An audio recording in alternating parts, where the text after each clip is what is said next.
Hey Ringside crew, welcome to the internationally known Dudes at Ringside podcast. And now here's your host, Joe, Panther the Hey, hello there, wrestling fans, to another episode of the internationally known Dudes at Ringside podcast. I am Joe Panther III, and man, oh man, Ringside crew, good morning. Happy Saturday. We'll be having your coffee, scrambled eggs, and just chilling, watching Dudes at Ringside in the morning. Don't drink too much coffee. I thought about it. My hands were shaking even thinking about it. But today, I have two individuals that will make your morning even better. Ladies, prepare yourself, brace yourself, make sure you're ready for this. Let's give a warm Dudes at Ringside welcome to Handsome Nick and his manager. Welcome, guys. Welcome, man. Welcome. Thank you for having us. No problem, Nick. So I'm going to tell my female fans in the UK, ladies, brace yourself. If they are not familiar with you, and why would they not be? Introduce yourselves. Well, they're just not familiar with me because they either haven't been across the pond or it's because I haven't been across the pond. But we got big news. We'll get to that later in the show. They'll be getting to know me soon enough. I am the man with 100% pure greatness in my veins. I am the most handsome man in the world, Handsome Nick Hamrick, and the man who manages me down below is A. Dick Vickers, the greatest manager on the circuit today. And that is who we are. Awesome. So when did you get it? Like, what was the moment you knew that you had to join this big world of professional wrestling? What was the moment? It was almost 5 years ago. In March, it'll be the 5-year mark when that decision was made. But it's just, I've been successful in other ventures in my life, and I always consider myself a natural born athlete. I played hockey, football, baseball, basketball, soccer, even boxed, and just never been able to get to a professional level. I never even really tried. I just got to college and then stopped. So I guess unfulfilled potential was there. Honestly, it's just been something that's nagging at me my entire life, and it's like I put it on the shelf and was like, one day we'll take care of that. And before I knew it, I was 29 years old, and other ventures that I was successful at in life weren't bringing me happiness. They weren't fulfilling, that inner, what makes us tick. It wasn't fulfilling that need. And I literally maybe it was a midlife crisis. I don't know. I told my ex at the time, she's like, "What do you want to do?" It was like 6 a.m. She's getting ready to go to work, and I said, "I want to wrestle." And she fucking laughed at me. She just straight up just could not understand. You want to what? She had no clue that there was this other part of me in life, because I put it away for so many years, and it just since then it's here we are. It's crazy how life works out. Wow. So I'm gonna say William because it sounds so much better if I'm saying "Hey Dick." Hey Dick. So for you as a manager, did you like watch any of these like the 90s or the 80s managers that made you want to be a manager instead of be an actual wrestler? I mean, yeah, like I've always liked Jimmy Hart. I have to say, as a kid, I loved Jimmy Hart, just like the energy he had. Later on, looking at like Gary Hart, love Gary Hart now. And like Larry Sweeney, I liked when he kind of did the manager stuff and not wrestled. I mean, I started out as a wrestler. I tore my shoulder, Mm. and it was just kind of like, hey, I mean, I didn't make it. I was in training when it happened, but I didn't make it to like fully wrestle. And I was like, I'm getting older. Maybe I should look at other avenues. And I tried the managing, and I enjoyed it more because I feel like I'm more, I guess, comfortable on a microphone than what I would be in the ring doing moves and trying to get over that way. So Nick came up to me and said, "Hey, I'm thinking about having a manager. Would you like to be it?" And I was like, "Yeah, At first, I thought it was just to fill the time until I got my shoulder better, but I enjoyed it a lot more." So now that you're doing this stuff, Nick, like, is now William A. Dick is your manager. Feels like I have to like, hey Dick is your manager. Like, when did you guys meet? Was it like at first sight you're like, wow, he has to be my manager, or did it take a while to like mold this bond that you guys have? It's with anything else, right? A good idea or a great idea, rather, can happen all at once. But to hone that and to really make it come to life, that takes time and that takes trial and error. So in the beginning, he did a promo and training, and he was doing the ADIC, Schmidt.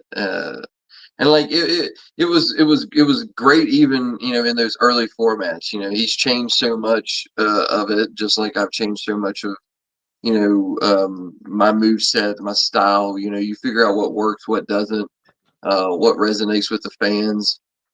And even at that moment, I knew, I was like, man, that's something special. And I thought, like, with his comedic ways, and A. Dick Vickers and me, with my cocky attitude, handsome Nick Hamrick, I got an old school feel with an old school heel. He's got an old school feel with an old school heel manager. It clicked. And then, being together on the road, um, we just developed a relationship. I mean, we've been together now for 4 years, Hmm. traveling up and down the roads, and I mean, we've really been busy. I mean, we do probably, I'd say, 80 to 90 shows a year, and have for at least the past 3 years consecutively. So that allows a lot of time for you to, talk about things and figure out what you want to do and where you want to go with everything. I think it helped that we had the same like agreement with what we enjoy with wrestling wise. Like when the Attitude Era was coming around, I was more WCW guy. Nick, he's more WCW guy. So it's just kind of having like, if I, that's what I enjoyed watching. That's what Nick enjoyed watching. It kind of helped put together what we wanted to do, kind of go forward to have that old NWA WCW feel. Try and bring that back, and then it seems fresh and new because not many people are doing that. Mm, awesome. So, where exactly in the country have you guys not been to yet that you've been dying to travel to wrestle there? For me, it's California. We pretty much hit a lot of places on the East Coast that I've wanted to, or we've got scheduled this year. This upcoming year, we've crossed off a lot of states or cities that I've wanted to. But yeah, California, Hollywood, that would be, and then there's some big companies over there, but it's the independent circuit is not like it is on the East Coast. There's a lot of less far and few in between, and so to get an opportunity to go out there, plus to bring you out west that far, that's a great expense. We're at that point now where this year, great things are going to happen or they're not. The trajectory of our career has been going upward, and we're having been lucky enough to have these great opportunities come our way, and we're making the most of them. So right now we're kind of, at crossroads, what's going to happen. And, hopefully as we progress, we become a bigger name, and, maybe get on with a bigger company, and they'll want to pay for a way to come out to LA to do that. Yeah. I'm from Pennsylvania. I was talking to a female wrestler from England a few days ago named Maddie Morgan, and she was like, "So, how many indie promotions can you name in PA that are near you?" And I was going off like boom, boom, boom. It was like a machine gun. Yeah. I was like PPW, Battlefield, High Ground, New Era Pro Wrestling, Smash Masters. It was like 5 promotions, blah, blah, blah, all in a row. Yeah. And their rosters, like I could see you fitting in with the PPW roster because we have Visage, we have Wrecking Ball. He's there, the big guy. He's just a cool guy. I wrestled in Pennsylvania for American not AMW, American Excellence Wrestling or Experience Wrestling. It was like AXW or something. Oh, I know AXW. Yeah, I know them. Yeah. I never went, but I had their tag team champions on. And well, the episode hasn't aired. Well, breaking news now. I'm gonna have in May. But yeah, Security Inc. That's who I had on. Yeah. The guard dog, he kept peeing on my gosh darn curtains. Still can't get the smell out of my curtains. Dang guard dog. I have modest.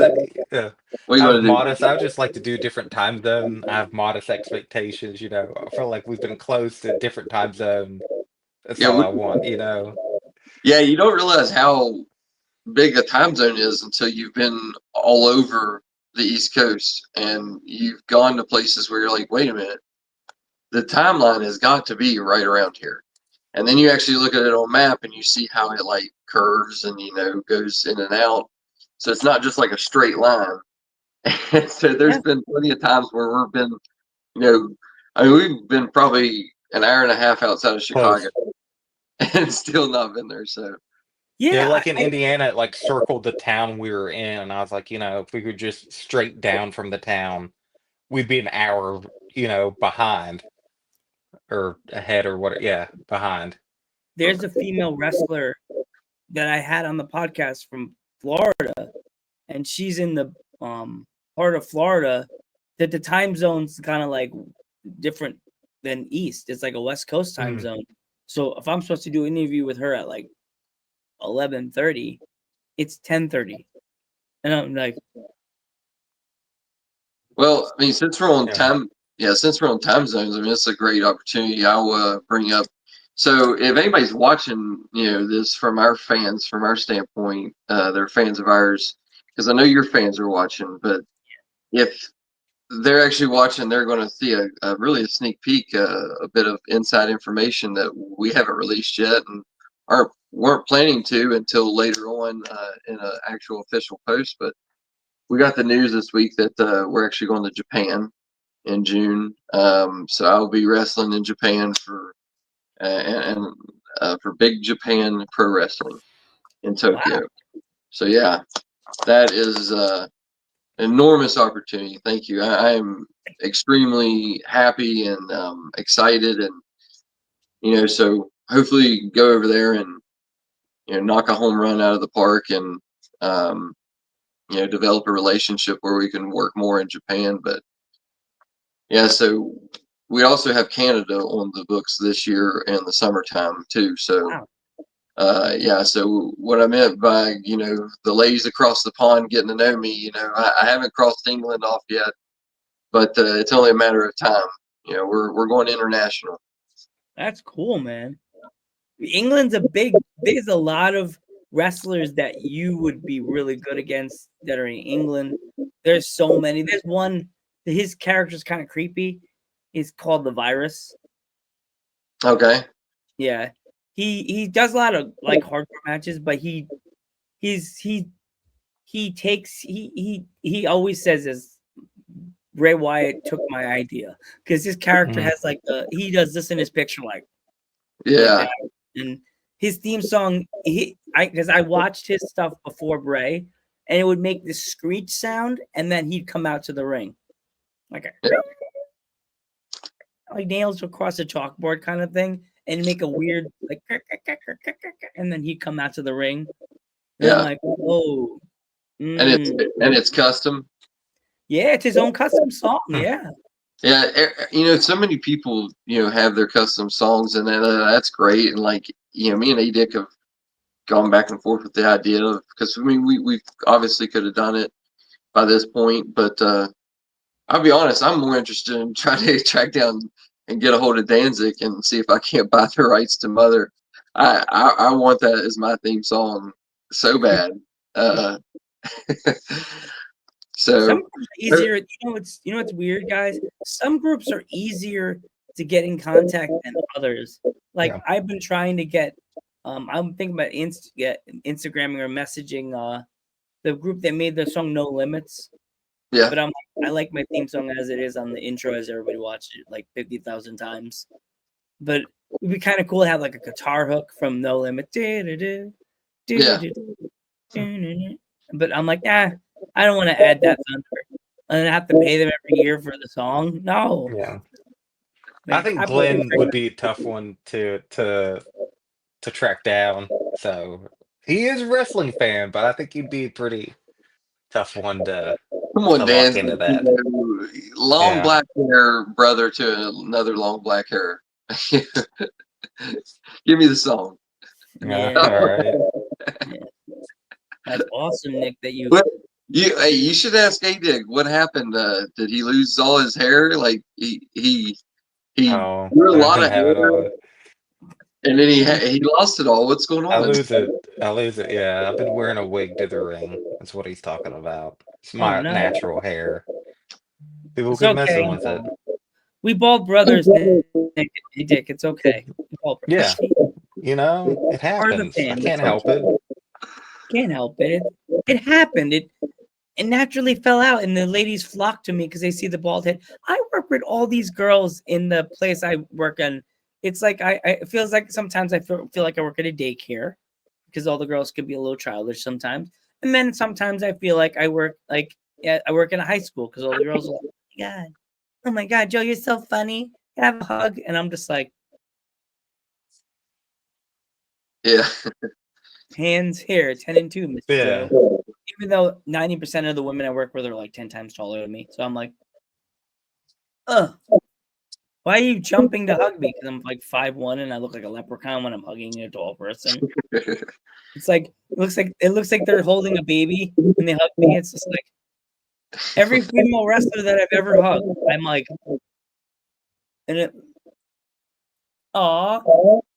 like Sammy Chaos from Pennsylvania, she hugged me and I went, and I jumped. Like you want upsies, you want uppies, like, hey. She looked at me like this, Joe, why are you jumping? I'm like, hug. I'm sorry, I don't have that problem. And I'm like, she's like, Joe, it literally looked like this. Here we go. It was like, what's that, Joe? You want a hug? Aw, see? Can you say you ever had a There you pop go. in yourself?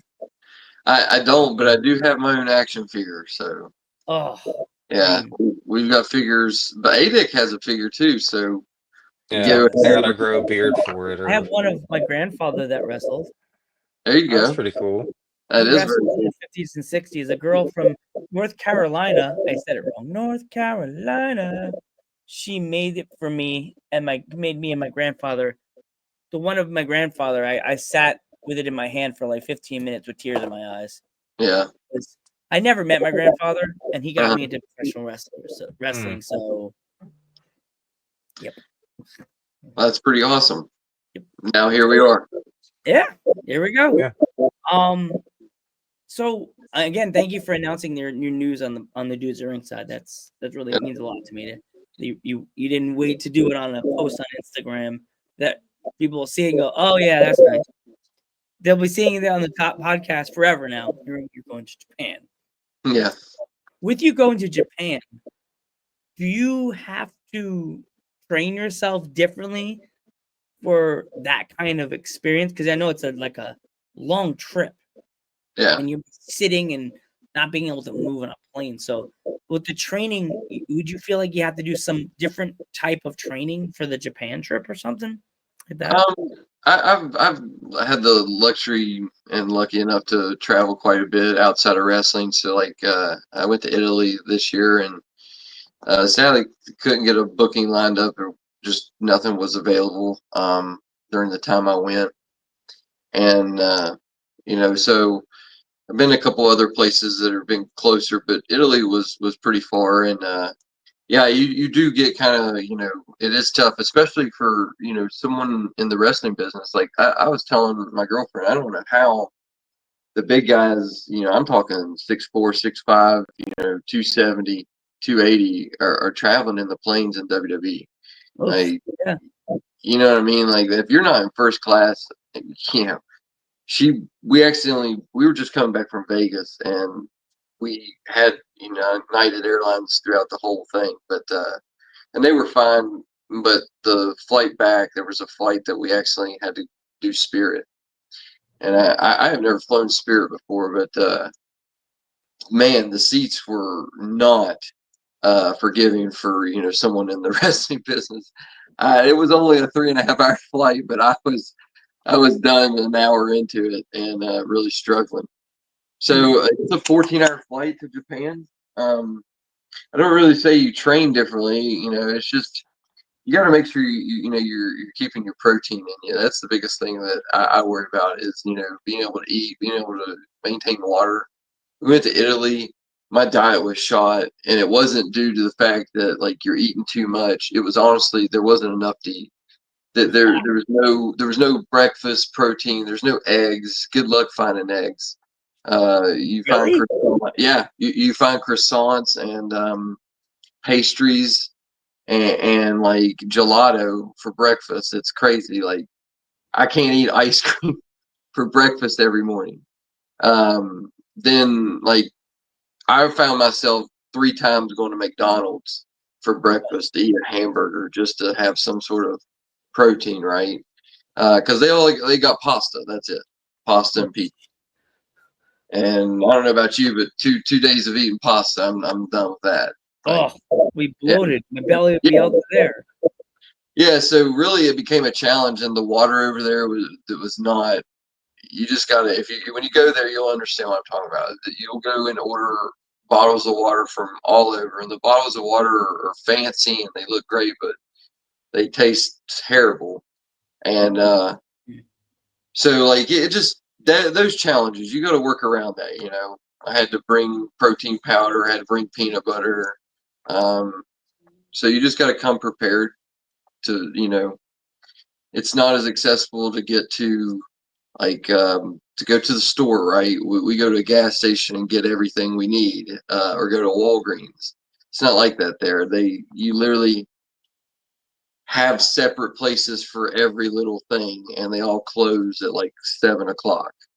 Oh my So, God. I don't know how Japan will be. I've never been there. If it's anything like Europe, but it's going to be exciting. They do pack the trains in there, like Yeah. tuna. Italy's gonna ban you now after you badmouth them on this podcast. They're gonna ban you. Yeah, they're gonna after you badmouth the whole country on this podcast. That's okay, because unless You'll I get never be allowed. I probably will never be back. It's a beautiful country. I had a great time in the 2 weeks I was there, but Yeah, try to save face now. You're banned. They got you. But one thing I can say, hey, Japan, if you're watching this podcast, he is a great, great person. My face banned forever. A flag's gonna drop. What's even worse is that I'm Italian. I'm Irish and Italian, so like half of my family is actually from Italy. Little old ladies walking by going, I can't see you. Can't see you. Yeah. You make a fun of Italian. You ain't getting pastas. You ain't getting nothing. You're gonna get that. You can tell them you saw why your family immigrated, right? They didn't want to stay over there. No. Yeah. They didn't like the water. Pasta's fine. The water, you get out of here. I think you just get Olive Garden. they were scared of the volcano. That's what it was. Yeah. Mm. Scared of another Pompeii. So, Nick, who made your gear? Well, I'm glad you asked that because I'm going to take an opportunity. I've given this man so much publicity over the years because he's done such a great and brilliant job. Lou Bird is his name, and he makes gear for a lot of a couple of guys in NWA and AEW. So he's definitely developed a name for himself. But yeah, good luck. It takes about a year for you to get gear back from him. So I don't know if he just backed up that much or what, but I'm actually in the process of looking for a new gear maker. Uh, but I'll plug him, Zodiac, the wrestler Zodiac. He is a great gear maker. He makes gear for Carson Drake and a couple of other guys in NWA. And I probably will use him because I've seen his work, and he's very fast on the turnaround. Mm. Yeah, Awesome. yeah, yeah. Lou is great. I love to use him, but it's just you can't wait for a year for gear. Wow. Yeah, Yeah, I know you can't do that because you have tons of wrestling gigs, and you'll be sitting there waiting for your gear, and it'll be like, "Oh, sorry, that's not coming to the end of the year now." yeah. But I get tons of compliments everywhere I go. I've been to locker rooms, like I said, in all different states, and who that's an awesome jacket. Who made that? And Lou Bird. A lot of them have heard of him. So uh, maybe I shouldn't have gave his name around too much because now he's too busy. It's like John Ruda, Joe Ruda, that makes the replica title. I want a belt. Oh, cool. Yeah. And then everybody starts to give him money, and then you're like, "When is my belt coming? Oh, your belt's not coming till April now." Yeah. What? Right. Yeah. Yeah, Mr. Ruda. Ruda Entertainment. If you're not championship material, they don't know you. Yeah. Yes. So let's go into it and talk about your belts. Your belts behind you. Explain where they're from, and if maybe my fans are probably familiar with the promotion. Well, the first championship is the first world title I ever won. The top one. It's a little promotion called IWL. I don't even think they're in business anymore. They're northern West Virginia, Martinsburg area, right near the Pennsylvania border. And the second one is actually my current championship that I hold. It is the ACW Appalachian Championship Wrestling Super H title, which is the Super High Flyer title. Mm. Believe it or not, if anybody's seen me wrestle, they would know that I'm not a big high flyer, but I'm very athletic. So if I'm getting in there with somebody who is a high flyer, I can raise my level, my caliber of moveset to match theirs and hang with them. So that's what happened. I got in there with Marino Tagliani, and A-Dick was there as my manager, watched my back, and yeah, man, we walked out victorious. See, I told him he's high flying, jet flying. He's high flying over them, and the jets and stuff, and the planes, like these plane trips everywhere. That's how he's high flying, not the move set. And now the H stands for Super Hamrick. Hmm. Awesome. That's awesome, dude. As opposed to.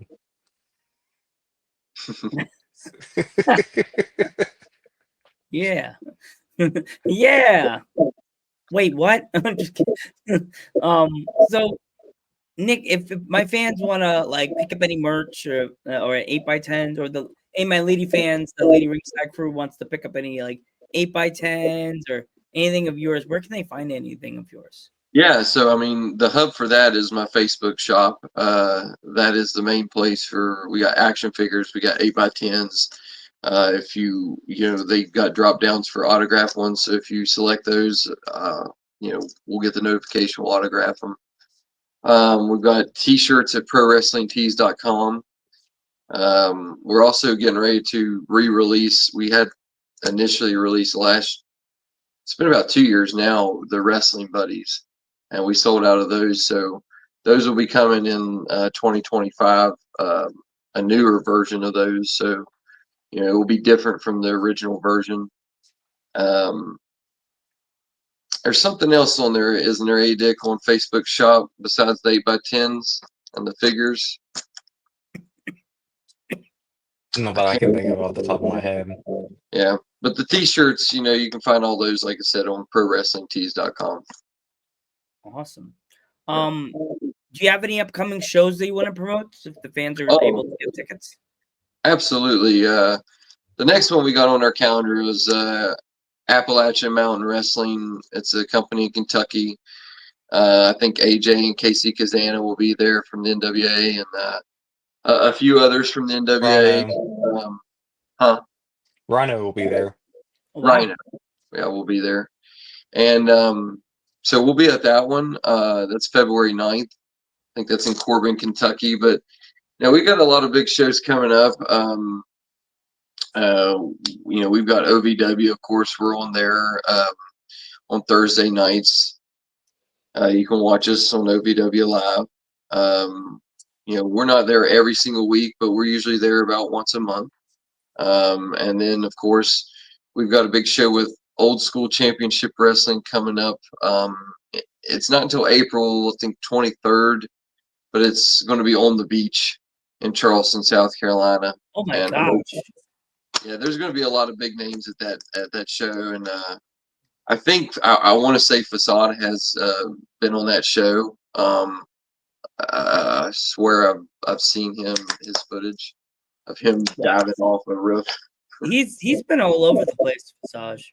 Oh yeah, he's incredible. Yeah, that'd be a good match right there for you, Visage, because that boy can fly around like a bumblebee. Oh yeah, and I mean, I've been in the ring with a lot of great competitors. Like I said, I've been in the ring with Carson Drake, Mims, the current U.S. NWA champion, and Jake Chris. I mean, there's many more. It's pretty cool to have that now, to where it's like I've been in the ring with so many great stars and guys around the business that like I've lost count. I have to have a list now. So yeah, I know the guys that we got coming up this year, Facade would fit right in. I mean, I would love to face him. Yeah, we've been on a couple of shows together. I just, when I went to PPW, Danny Moe selling merch. I try to buy as much merch as I can when I go to shows, but I mostly, like, if you came to PPW, now you're part of the history of Dudes at Ringside, because this is the 4-year anniversary. I come over and buy a little buddy, or like buy a sticker, if I can buy a T-shirt. But not saying Danny Moe's never been on the podcast, but I figured my head's gonna be cold because I'm part of the bald world. So I'm like, I need a beanie when I leave. So I bought a beanie, $30. Normally when we go to a store, it's kind of $30 anyway. So I just went by, okay, $30. Here's my money. Take my money. Well, I hear A-Dick's going to start selling wigs. Okay. Official A-Dick wigs. So. Yeah, they help. Yeah, ring worn, right? That'll keep That's your how you head get it. warm. Yeah, they do. But no, we'll be on a show with March 14th for Wrestling Conquest in Charleston. Facade and Danny Moe will both be on it. So maybe that could happen. Who knows? Forgot about that. Yeah. You and should then, tell Visage, hey, Joe Panther III said we need to do a match. And if it happens, I mean, it could definitely happen because they're always in the area. And then I'll add, there's ACW. Also, they have a show in March, and it's going to be a big one. It is March 9th, and it's going to have Shane Douglas, Jimmy Hart, Matt Riddle, Ricky Steamboat, Sandman, JBL, Tugboat, Real One, and it's going to be in Hamilton, Ohio on the 9th. Wow. Yeah, Real One, I wrestled him this year. I mean, Enzo was an awesome guy to face. Yeah, no, that show should be awesome. Where is that, hey Dick? Hamilton, Ohio, Hamilton, Wow. Ohio. Yeah. and then just pluck all the March right because it's the Yeah. well that one's further. Never mind. It never happened. You saw that? Yeah, all right. Nope. So, guys, before we go, if there was any kids that wanted to get in the business, like both of you guys did, what kind of advice would you have for them? Don't.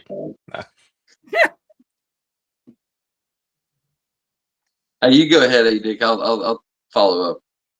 I mean, just study, know what you're doing first. Try to pick a good school. That's the main thing. Get training. Yeah. Find a reputable school. Research. Have an idea of what you want to do because it's not going to stick. You're going to have to change. Like you can be, I can be a Dick Vickers my whole life, but how a Dick Vickers started out is not how a Dick Vickers started out today. So expect change. Don't have your heart set on one thing, and then get discouraged when it doesn't get over. It might not happen.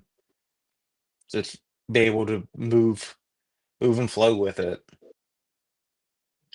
Yeah, don't be afraid to try new things. I think so many people get worried and what people will think. You're worried about hurting people's feelings, or sometimes you just got to say screw it. I'm going to try it and see what happens. And if I get laughed out of a building, I get laughed out of a building. I know not to do that again. You might want to laugh. It might be your character. Just. But I guess if I had to give anybody the biggest piece of advice is just, there's levels to this. Just like anything else, there's levels to it, and I've seen a lot of people, including the guys that I came in with 5 years ago, not here, or go away and come back, and they want to have one toe in and one toe out, and they just they get to a certain level, and it's almost like it's too much for them. And so, my advice, if you want to wrestle, if you want to be in this business, look, man, Sting in his retirement match, he's telling people how he's still got the butterflies and he's scared. And he just, it's almost like, why am I doing this? Do I enjoy this? Yeah, hell yeah, he does. But it's like, I compare it to riding the lightning bolt, right? So like it's out of control and you're hanging on. But damn, if you can ride that lightning bolt and get off at the end of the match, if it's an incredible feeling. And so each level you go up, it becomes more addictive, more incredible, more intense. And some people can't handle that, and that's okay. If do it what makes you happy, but don't get to those levels and psych yourself out. Embrace it. This is what we did when you were a kid. You were dreaming about winning the title at WrestleMania and beating your hero. Did you think you're going to do that in front of 20 people? No, you're going to be on TV and you're going to be in front of 50, 60,000 people. So when you get those opportunities, don't be afraid to step through that door. Somebody has given you that opportunity and had confidence in you. Take that and believe in yourself. Awesome. Gentlemen, I want to thank you so much for coming on the podcast. Good luck to you both on your wrestling journey. And Nick, good luck in Japan. Thank you. Hey, thumbs up. Yep. That's new. Coming up. I Oh, don't know where there we go. You got the full fireworks effect. I don't know where that came I don't from. have no fireworks. Where's my I don't know fireworks? where that came from. You just, hey, Bam. whoa.